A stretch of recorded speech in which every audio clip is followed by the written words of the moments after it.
Welcome to Ahead of the Game, a podcast brought to you by the Digital Marketing Institute. I'm your host, Will Francis, and today I'm talking to Catherine Flynn, who works at LinkedIn in APAC. Catherine, morning, how you doing? Hello, Will. Good morning, good evening, good afternoon from Singapore. Let's start by talking about what you do there briefly, but then I'd love to hear how your career led to that role. Sure. I'll tell you quickly what I do now Mm. because that's the easy part to answer. So I currently am the director for agency development and marketer education for LinkedIn and APAC on our what we call our marketing solutions business. And what that means really simply is that I lead the team that looks after all of our agency relationships around the region. So that could be media, marketing, creative, even PR and comms agencies. So all of the agencies who represent clients who want to market their businesses and brands on our platform, and then also our what we call the marketer education practice at LinkedIn. And that is online scaled education and sometimes in-person education that helps marketers learn how to use LinkedIn to grow their business. So we have an online I'm sure all your listeners are big fans of online learning if they're part of the DMI. So we have an online learning platform called Marketing Labs, and that's where marketers can go to get certified and learn how to sort of hone their B2B and LinkedIn marketing skills. So that falls within my remit here as well. How did you get there? Where did your career start and how did it arrive here? Well, my current role is actually, it's kind of an intersection of a few different passion areas for me that have been true of my whole 20 plus year marketing career at this stage, 20 something. One of those is agencies. So I spent a lot of years with agencies in Ireland and the UK. Another one of those is marketing, but more specifically B2B marketing, which I know we're going to talk about. And the other one is APAC. So I've been based in Singapore for 5.5 years after spending most of my career in Dublin and London. So I think just the diversity of this region really has kept me here and will keep me here for another while. So I'm really lucky that, what I'm doing right now kind of encompasses all those things and is also, working with a product and a platform that I love personally and professionally. So my previous career was nearly 12 years at Meta. I joined Facebook as it was then back in 2012 in Dublin. And I think they spoiled me because I always say now I could never not work with a platform or products that I personally use and love. It would be difficult for me to learn something completely new, but I'm lucky to have that again at LinkedIn. And I can talk a bit about, the different roles I had there. Mostly they were in the kind of marketing and agencies realm. And then before that, I started out way back after college, I started out as a consumer marketing executive at a company that, if your listeners are old, they will remember as Aircell in Ireland, Ireland's first maybe mobile phone network that later became Vodafone. So I worked on the marketing team there for a few years, going from a 3-month work experience to 3 years in which I completely fell in love with marketing. And I've been doing that ever since, and then moved agency side with Rothco in Ireland for over 6 years. And then We Are Social in London, which led me to Facebook for a long time, and now at LinkedIn. Oh, interesting. Okay. So why? You say you fell in love with marketing back at what became Vodafone in Ireland. Why? Yeah. Why? I mean, I had studied, so I had probably the first important thing to say is I never had any intention of going into marketing or having a career in marketing. I did a degree which was communications in DCU, a Bachelor of Arts, one of the only arts degrees in DCU. In And a Dublin, lot of that is. Yes, Some of Dublin our City listeners might not University. know that, yeah. Right, true. Global listenership. And that degree was very kind of media focused. It wasn't marketing focused. I had friends doing marketing, doing those kind of specific business and marketing degrees, but I was into radio production, I was into semiotics, I was into kind of media and film and all those things that we studied as part of communications. But during my time in DCU, I was I think the title was, I think the PR manager, the PR and marketing manager for our radio station at college, so DCU FM, which ran for a week a year and cost a lot of money to put on for a week. So I had to go Wow. and find sponsorship for us to be able to put on the radio station, and I managed to secure sponsorship from a mobile phone network that was looking to develop business with students and young people, which at that time was Aircel, and just really connected with the head of marketing there, even though all I was after was some of her budget, so that we could run our radio station. And then she called me up before I graduated and said they had a 3-month placement in their marketing team. They needed someone to come on board and help them like appeal to that sort of younger audience. And I remember going, oh yeah, I could ask some of my marketing friends. I could ask some of my, friends who are actually studying it. And she said, no, we're actually wondering if you'd be interested. We really loved working with you on the sponsorship. So what I fell in love with, to answer your question, was the idea that you could be creative in business, that working in marketing means you have to understand the goals of the business, or certainly for me anyway, you always have to understand the goals of the business.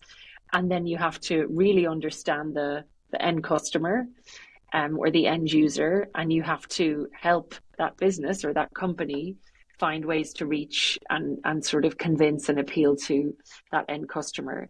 And in that case, it was like prepaid mobile phones was a very new concept at the time, and in Ireland. You can tell how old I am now. So it was all about sort of convincing the market that, this idea of using a mobile phone all the time, having one in your pocket, and not being tied down to bills, was the right thing to do. So we did some really cool stuff like sponsorships and youth radio program things, and just new ways at that time, a very long time ago, for sort of mobile phone companies or phone companies to reach an audience. So it was really that sort of knowing the business, knowing the customer, trying to understand the customer, and then working with internal colleagues, agencies, which was a new world for me at the time, to be able to bring campaigns and ultimately sales to life. Yeah, there's an interesting lesson in there, isn't there? In that you were at university, you made this contact with in looking for the budget for your radio station, and because people say, oh, it's not what you know, it's who you know. And that's not really true. It's both. It's a bit of both. It's both, because had you just been, very unimpressive and annoying, they wouldn't have called, they wouldn't have called you up. No. You both made the contact, and there was something where they thought, oh, she's got a proactiveness and some smarts that are attractive to us. And so, it just shows it's both those things. Yes, I agree. And there has it to seems be... like luck, it seems like chance encounters, but these things never really are the way your career goes, are they? No, I agree. And like lots of my jobs and roles, even within companies, have come about as a result of making a personal connection with someone. And that has never been through any pre-existing network or any sort of like nepotism or family favors. Or, like, for me, it's just been like, I am genuinely interested, and I'm sure, I cringe maybe at some of the stuff I would have, tried to do at the time, but I'm pretty sure, because I've always been that way, I was just interested in her. Eve McDonough is her name, from Aircel. I'll give her a shout out. And I was just interested in, what was her job? Why was she interested in working with like a gaggle of students like us? And how could I understand her objectives to make sure she got value for money, really, for for what Aircel at the time wouldn't have been a huge amount of money, but it was certainly everything to us as the Media Production Society at DCU, to be able to put on our radio station. Yeah, it's interesting that. And so you've worked agency side, Rothco, one of the better known agencies in Dublin, as I understand. They are now, yeah. They are, oh right, yeah, and We Are Social, of course, become a global agency since I remember working with them when it was just Robin and a few people. Right, yes, that's who hired me. Yeah, but anyway, it's what what would you say it's like working agency side? Because there's a lot of people ask me about that. You know, should I focus on working in agencies or working client side? People perhaps ask you that question. What do you say in short? You know, what's your kind of quick take on that? So I think I absolutely, I loved my years in agencies. I love working with agencies today. They've changed, there are so many different types of agencies, first of all. So I would always say to people, what interests you in working in an agency, as in with a third party whose job it is to work with clients and advise clients, but you're not ultimately sitting in the seat of the client. So what types of agencies are people drawn to is important. So for my kind of stints in agencies, I was working primarily in like quote unquote ad agents, an ad agency for many years before the advent of digital. But when I personally got really interested in digital media and social media that was emerging at the time, I took on a digital role within Rothco because we were trying to develop that capability back then. And then I sort of, when I felt like I had still so much to learn myself. That's when I went and I literally sent my CV to We Are Social and sort of tried to get them to hire me. And then when they did, I moved to London to sort of follow that interest. I would say agencies, one of the key benefits for me in working for an agency, let's just say as an employee, first of all, is the breadth of clients you get to work on. So Yeah, if you're a marketer working for a brand, obviously you get to be so deep in that company, yeah, in that brand, you get to know the product and the DNA and live and breathe it every day. I think a benefit of working at an agency is, I could literally in those years, I was happy to work with any client to pick up any brief. And I mm, worked within my years at Rothco, I could be working with AIB one day, which is the national bank, and the account that I was responsible for after we won that account. I could be yeah, working for the crisis pregnancy agency the next day, which was another one of the clients I loved to mm, work on. Or I could be working on a B2B account like an insurance company, yeah, which was also, one of the accounts I've worked on there. And I loved that. So not same. everybody will love that. Some people want to be Mm, like a specialist in a vertical or an industry or a brand.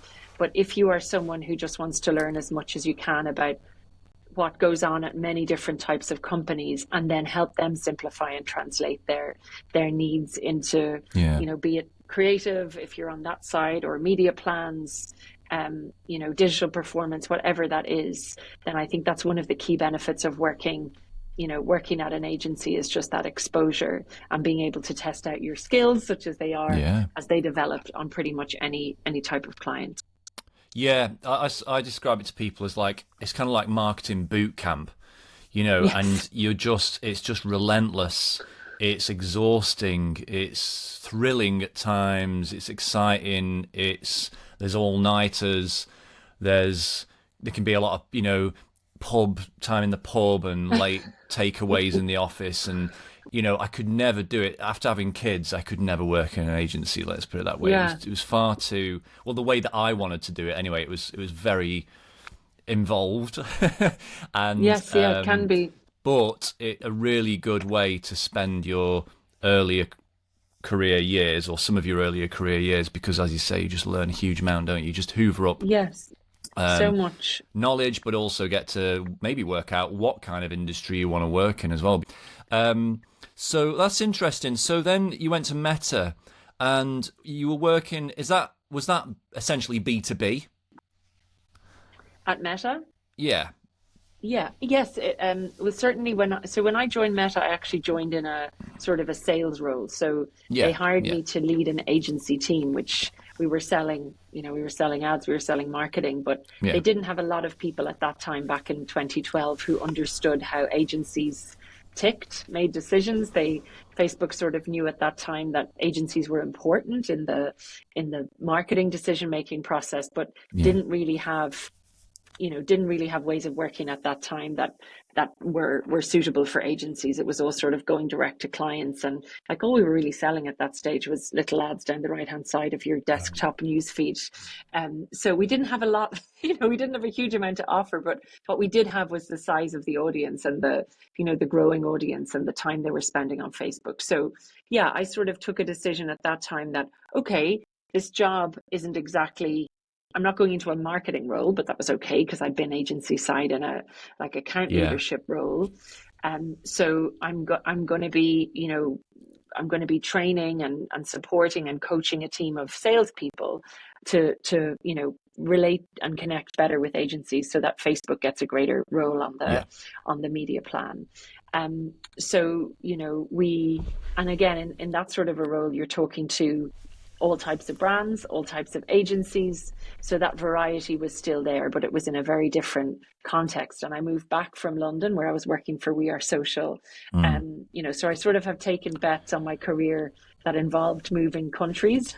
So I went to London to kind of pursue that, out of Ireland, out of that Irish context, digital and social marketing skill set by working with We Are Social. And then when Facebook kind of came calling, I moved back to Ireland again, but ended up working in a very international role within a really international company, initially on our UK market. So I was back and forth to London a lot in those first few years. But then when I did move into our marketing team and decide that I really wanted to get back into a pure marketing role, I moved to London and I joined our EMEA, I guess ads marketing team is the best way to describe it. So at that time, Facebook or Meta, most marketing outside of the US was B2B marketing. At Meta, we called it business marketing. I think it's called that still today. So it was interesting because people would ask me, so you're a B2B marketer now? And I'd be like, oh, I've never thought of it that way.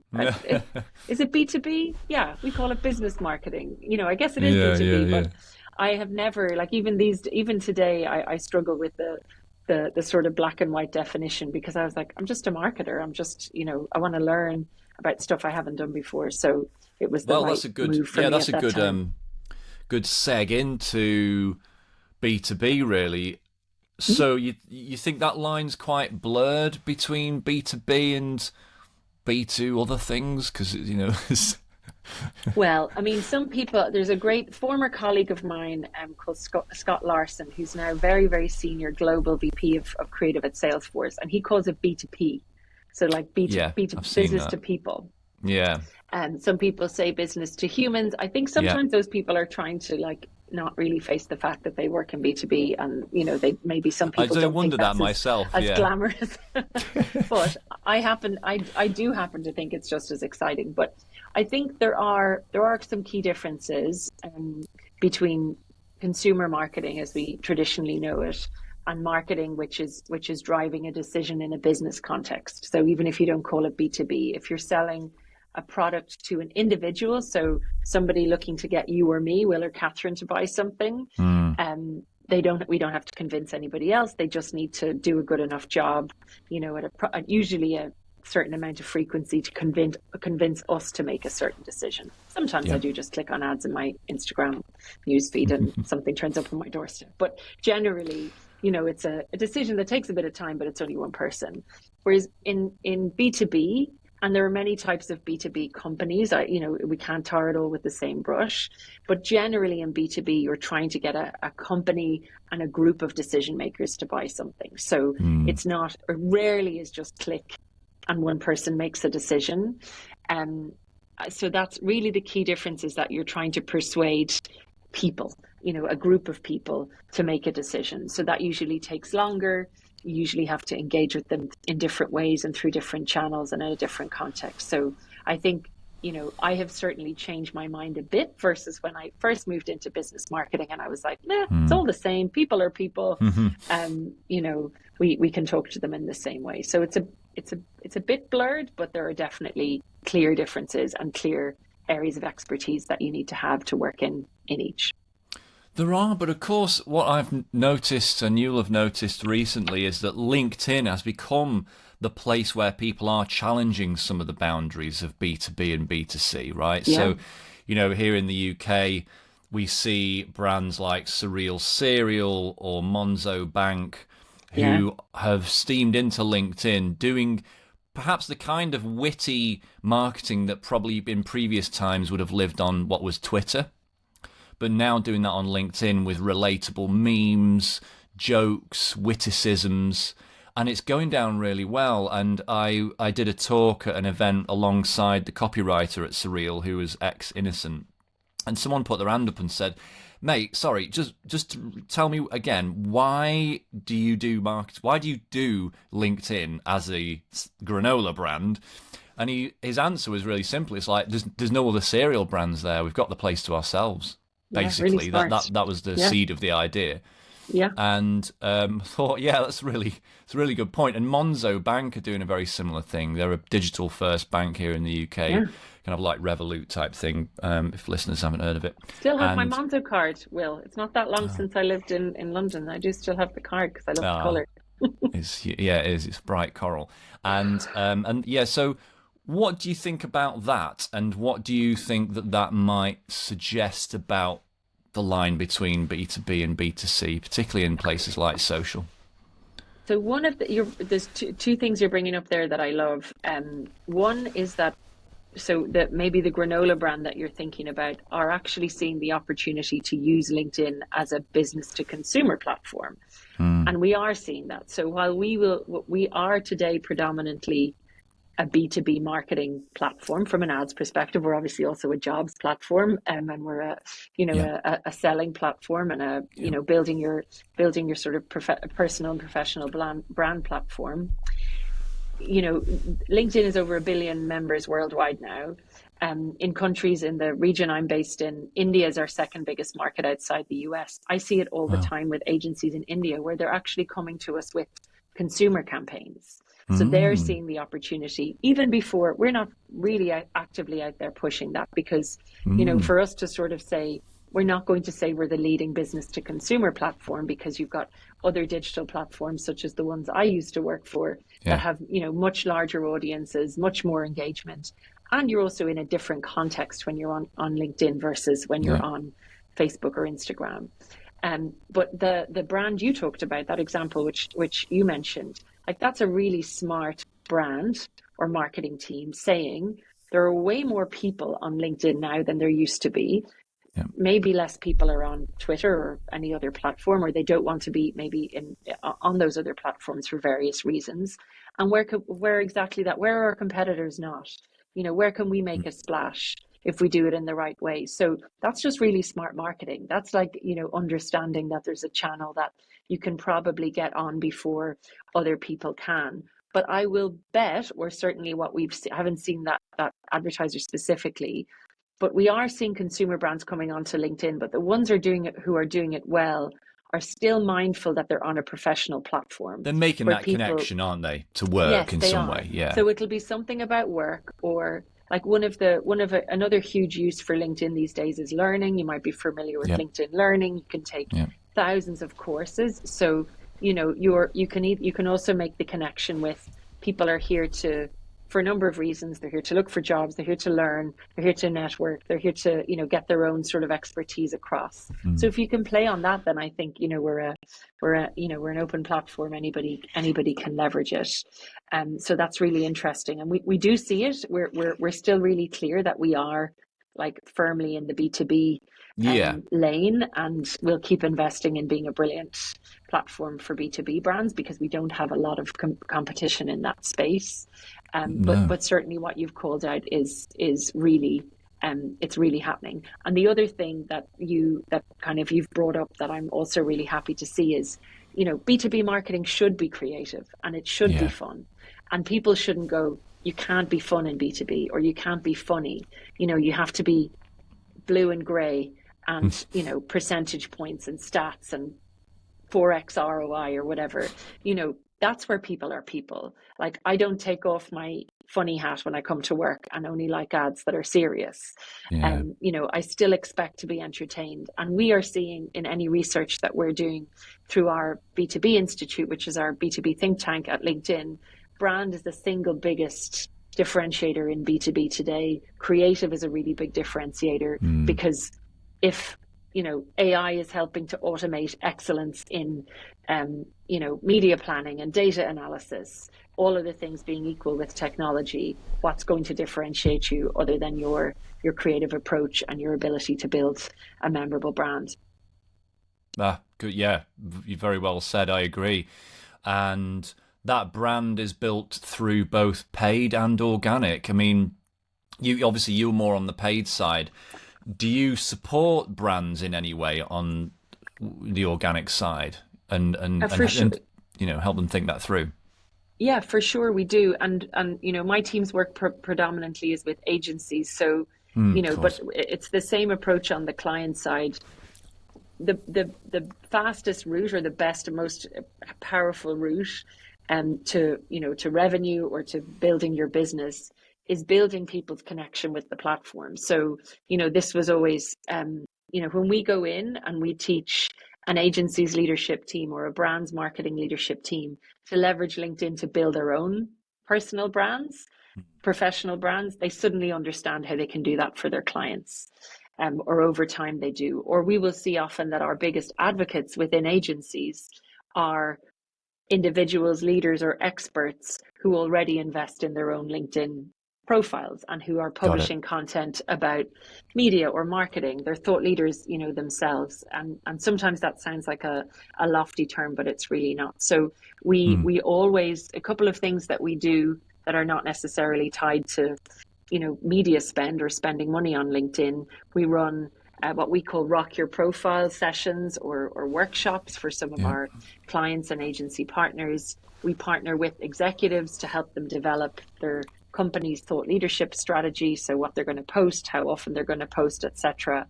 And then we run kind of creative workshops and creative support, and obviously training through our marketer education work. So there's a lot that we do because we believe, and I really, really believe this, that you build competency and fluency and love for Mm.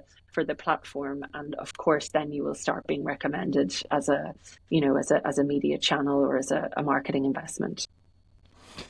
Yeah, it's interesting that I mean, you talk about, a B2B, LinkedIn is still resolutely sees itself as a channel for business, for recruitment, for those things. And I think that's what there's been about a lot of buzz around LinkedIn from what I can see in the last year or two, from the creator community, from the, organic social media marketing community, because what's great about the social platforms today is they've all really found their place.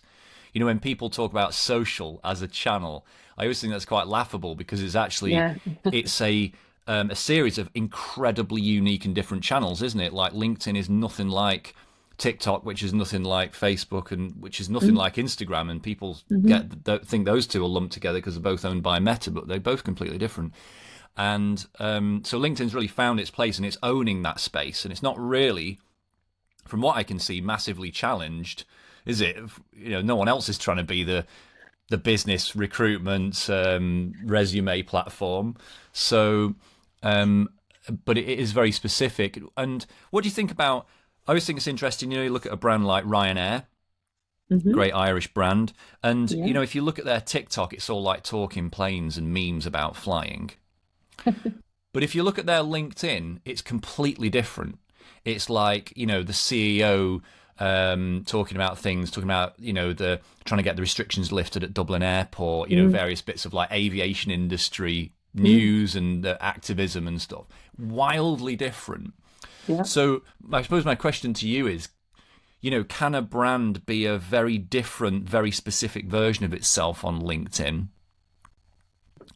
And is it okay for that to be very different than what it does in other channels? And do you sort of recommend that people lean in to the atmosphere and the vibe on LinkedIn?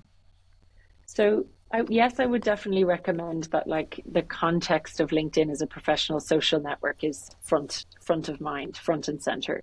And I think the example you're giving, I definitely think it's really important to have clear ideas of what role each social platform plays for your brand and in your marketing Mm. strategy. Like, again, that's just really good marketing. And we will often say, I'll say, if you're coming with your Facebook ads or whatever that might be, we probably will say they're not suitable for you to run on Interesting. LinkedIn, because it's really important to think what works for different platforms. Otherwise, you're kind of wasting your chance in front of Mm. in front of your customers or potential customers. But I would say, just from a brand best practice perspective, like, you shouldn't have wildly different personalities, on different platforms. I think you have to be very au fait with the formats that work on different platforms. So we don't have, video is really taking off on LinkedIn, but to date, we didn't have a lot of video formats and things like that. So, people and brands mainly communicated through written posts.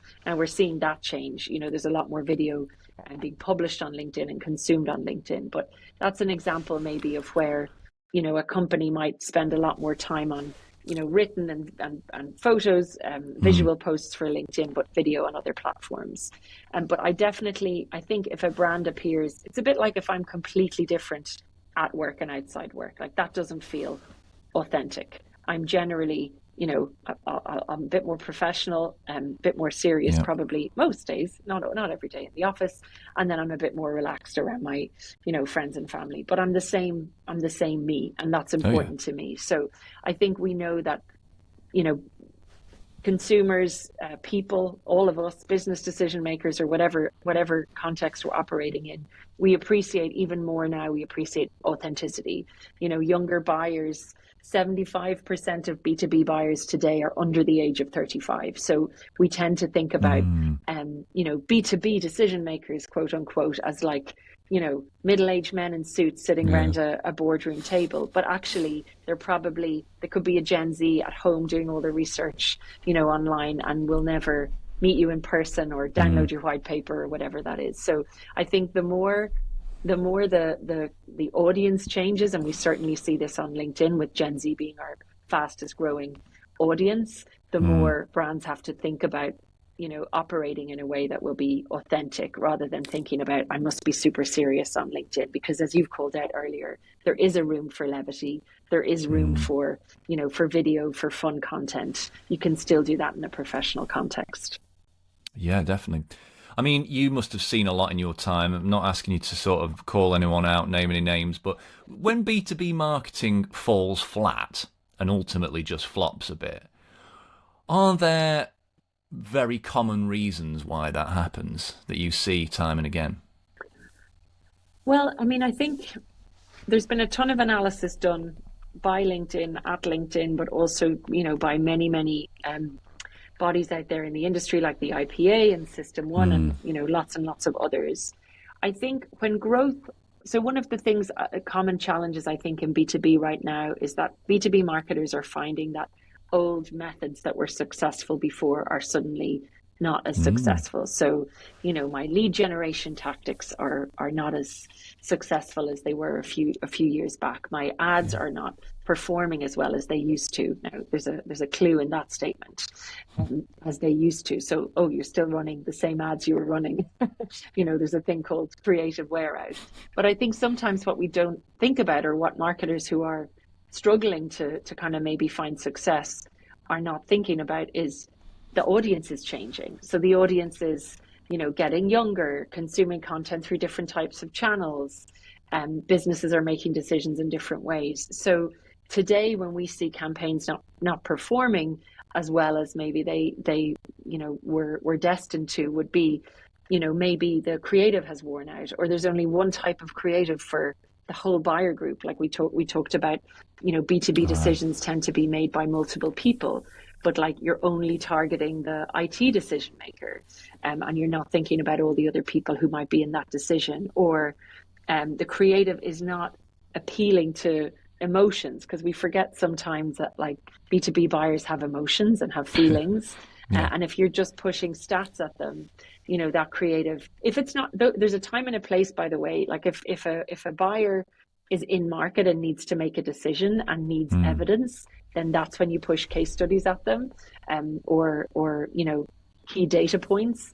But if I'm not in the market, that's going to feel very hollow. So if your creative is not, if there's not an emotional aspect somewhere in your creative strategy, if you're not making a clear promise to the customer, we're very guilty a lot of the time in B2B at just pushing features and product, jargon.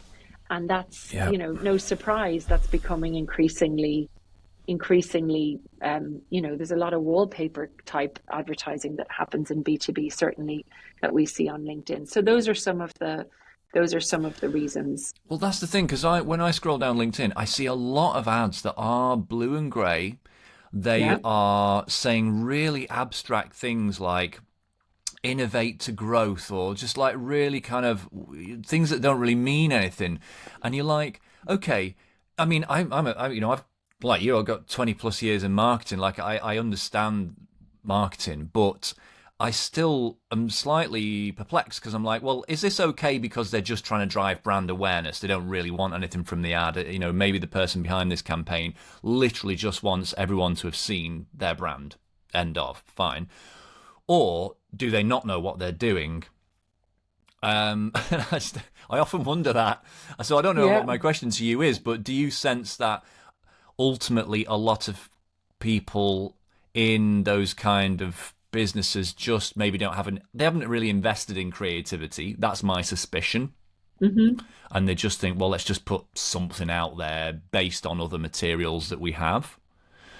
Yeah, it can be hard to be a marketer in, there's a lot of great things about being a marketer in B2B, but it can be hard because a lot of B2B marketing roles tend to sit within companies who have not historically valued Yeah. marketing or creativity, or, that marketing can be a business driver, an investment, not a cost center, Yep. because maybe they just haven't seen that before. So, like, I have huge empathy for the role of a B2B marketer today, because either you're expected sometimes to be the PowerPoint and nice pictures department, or on the flip side of the coin, you're expected to be pure performance driven, like, give me all the leads, Yeah. very sort of digital performance, short-term metrics. And you have to be really skilled at internal communication and advocating for the role of marketing to be able to break through that in a lot of companies today. So I Mm. think those observations you've made from LinkedIn are true and are usually a byproduct of there isn't investment. There is an investment or appreciation for those things as a lever for growth, or also and I think all digital channels suffer from this. It's all about the targeting. We can just throw any old piece of creative up there, and as long as it reaches the right people, it will do its job, which as consumers we know is just not the case. No, true. Well, go on then. I'm curious, if I was a B2B marketer in that position, I'm in a company that hasn't traditionally invested in marketing, certainly not the creative side of it. What kind of advice might you have for me in terms of getting that buy-in? Yeah, so we have, like, I think research is always key. Evidence is always key. As a marketer, when I was in this position, that was when I would work with my agency to sort of build, a Yeah. strong business case around who we want to reach, where they're consuming, what are the drivers for those decision makers, those people, those, potential customers. And I think as a marketer, you always have an opportunity to show that you understand the customer better than anybody else in the company. So B2B marketers also sometimes can fall into the trap of being very internal focused, very stakeholder focused. But I think it's so important to show that you also know and have lots of research and lots of insight into the end decision maker, because that really helps drive any recommendation you might want to make as a marketer. So I would start with, knowing your future customer, knowing your buyer group, because these days the research is saying that consists of anything from 8 to 20 different people that you're going to need to convince to make a Mm. enterprise level, we'll say, B2B buying decision. Using your agencies or your third party consultants and partners to help you build those cases. We have an amazing, I've mentioned it once, but the B2B Institute is an independent think tank within LinkedIn. You can find it at B2B, I think it's b2binstitute.org. And we conduct every quarter research that is designed specifically to help B2B marketers understand and build that case for brand, and how it can be a lever. It does lots of other things, but that's a key role. So find that research, bring it to the table. We are finding in our latest research, we've just done some really amazing research with Bain and Company on the evolving kind of dynamics of the buyer group. And we're finding that over, like, anywhere between 40 and 60% of B2B deals that get stuck. So the sales team cannot get a deal from, yeah, I'd quite Yeah. like to buy your product, to close, because the buyer group cannot agree.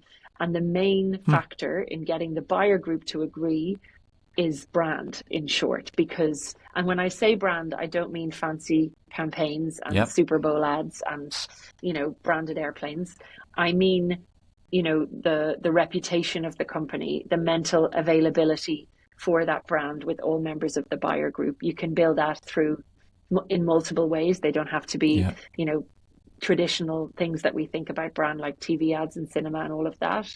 But if the buyer group cannot agree, then that is why B2B deals are getting stuck. And lack Interesting. of familiarity. CFO saying, "I'm sorry, I've never heard of that, I was just going to say marketing that, technology platform," or whatever yeah, it might be. to boil that down for our listeners, when you're talking about building that brand, you're talking about familiarity and Yeah. maybe trust, if we can go that far. Trust, You're right. And it's that, understanding. yeah, and it's that buy-in. It's trying to get 20 people to all go, yeah, I've heard of those guys. I see their ads everywhere. They seem to be one of the market leaders. I'm comfortable with making that decision. Yeah. And it only takes a few people going, who? Well, I've never heard of those. And there's other companies I have heard of that would seem a more obvious choice. So why are we not considering them? And like you say, the decision gets held up. And that has been a function of brand.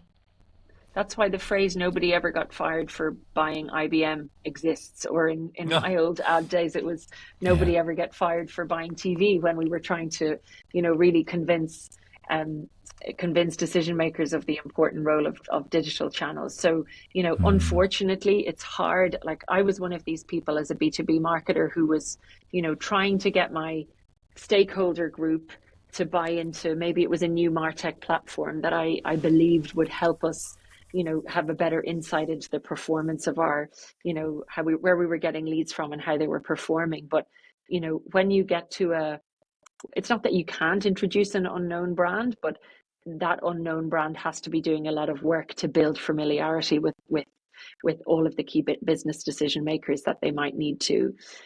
So we see, I think, having that evidence, marketing, if marketing are seen to be building the case for brand or creativity for creativity's sake, or for their own amusement, or because it's more fun to make, TV ads, then, that falls on deaf ears. But we know we have lots of evidence at LinkedIn that this does make a difference, and we want to share that with marketers to help them build that case. So that's why the B2B Institute is just one example exists.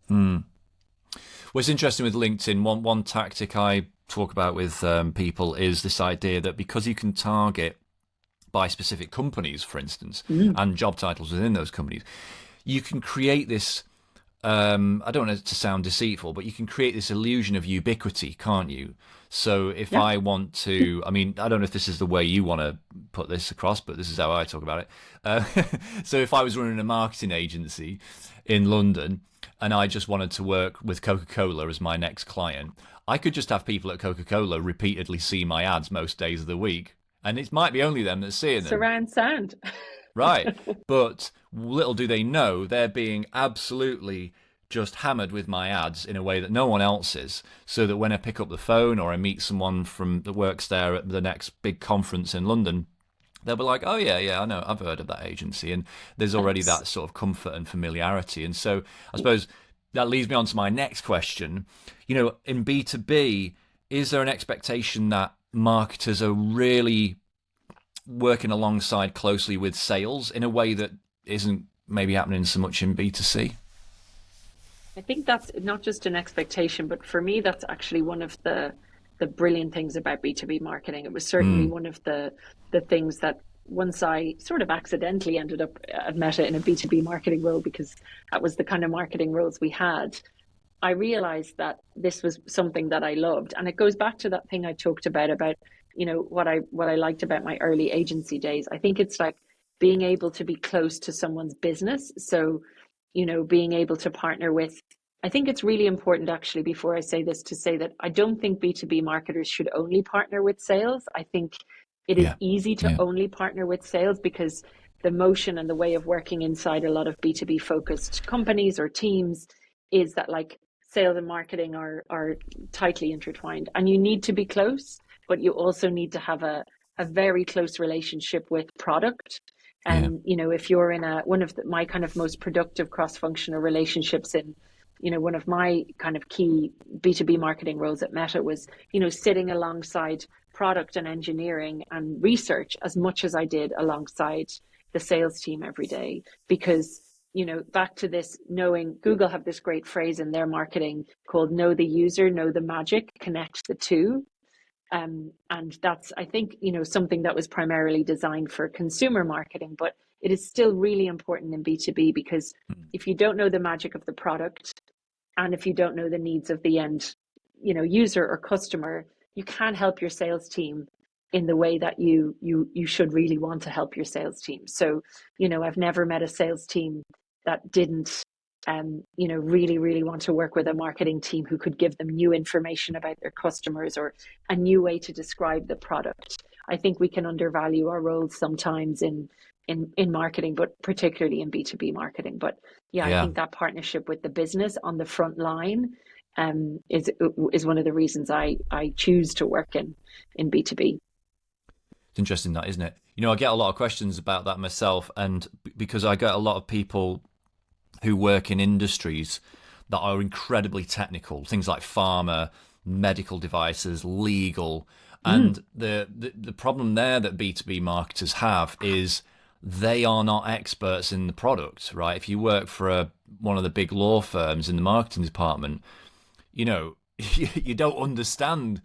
You haven't done years of legal training, have you, to work in that? So I come across that issue quite a lot, actually.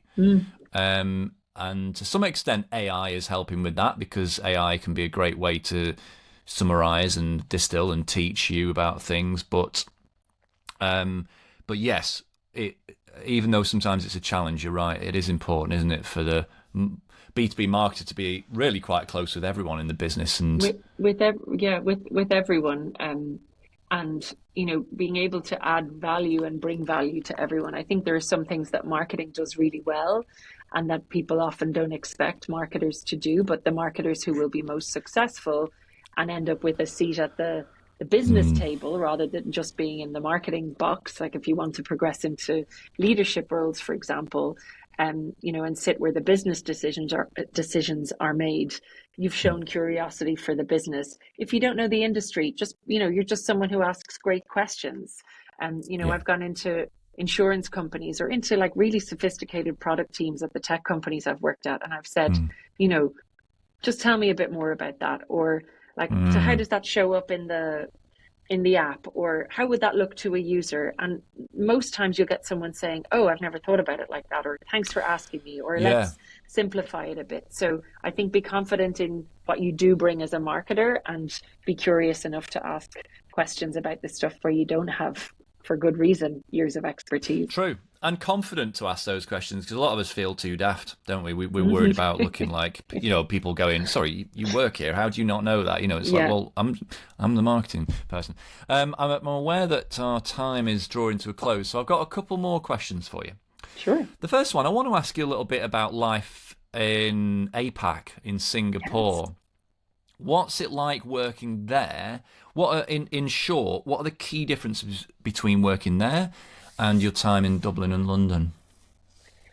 Well, I moved here in 2019, so I've been here about 5.5 years, and Right. I moved here in a role, or for a role, at Facebook at the time.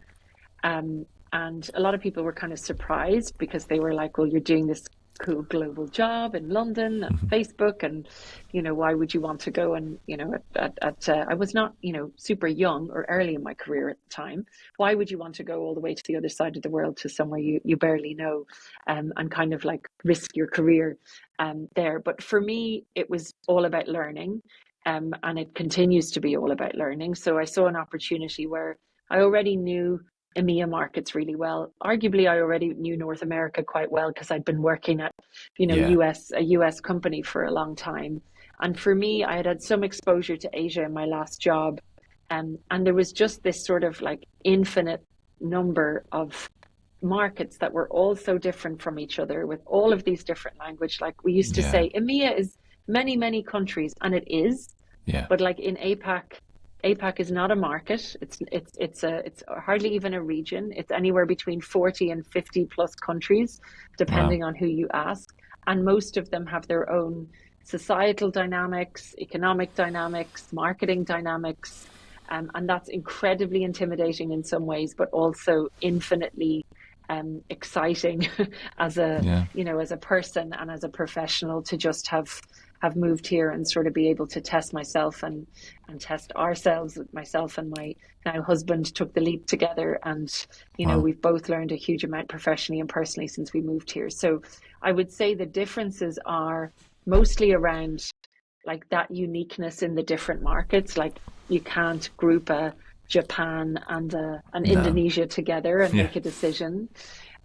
Singapore is a great location to be in because Singapore is a big market in itself, but it's also a headquarters for a lot of Yeah. APAC or Asia Pacific based businesses. So you get to be exposed to decisions and insights about lots of different markets in one place. But there is no substitute for getting on a plane and going to India, going to Japan, going to Australia, going to Wow. Korea. So that's really, it's why I'm here. It's what's brilliant about it, but also it's a very, very fragmented and diverse region in short. So it's pretty challenging for any business or any marketer. Yes, I can imagine you're using Google Translate quite a lot. Yes, You yeah, know, when you travel for because there's sure. so many languages and so many different ones, and that's really interesting, isn't it? What's the work-life balance like in Singapore? I get asked this a lot, funnily enough, Mm. because I work for a global company. I think I think the company you work for is really important when it comes to work-life balance. And LinkedIn is pretty flexible. It is a flexible and kind of mostly hybrid company that trusts you to work in the Great. way that you want. So that's important. I said I have an APAC role, but I'm on a global leadership team. So that means at least one evening a week, and usually two. I'm on calls with people in other countries. Yeah. My boss is in the US.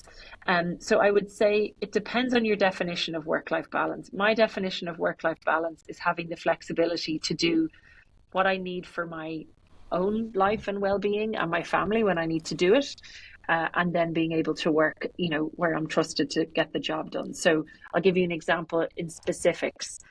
Tuesday nights, I will be on calls usually from 8 or 9 until 11, a bit late, maybe a bit later sometimes. I never have early meetings on a Wednesday morning. I usually make Mm. a point of taking my daughter to school on a Wednesday morning, Nice. or like easing into the day with some exercise that's not at the crack of dawn or something like that. And I try not to. I think boundaries is the key when you work in this part of the world, and you work for international companies. I don't work past certain hours. I make that really clear with people.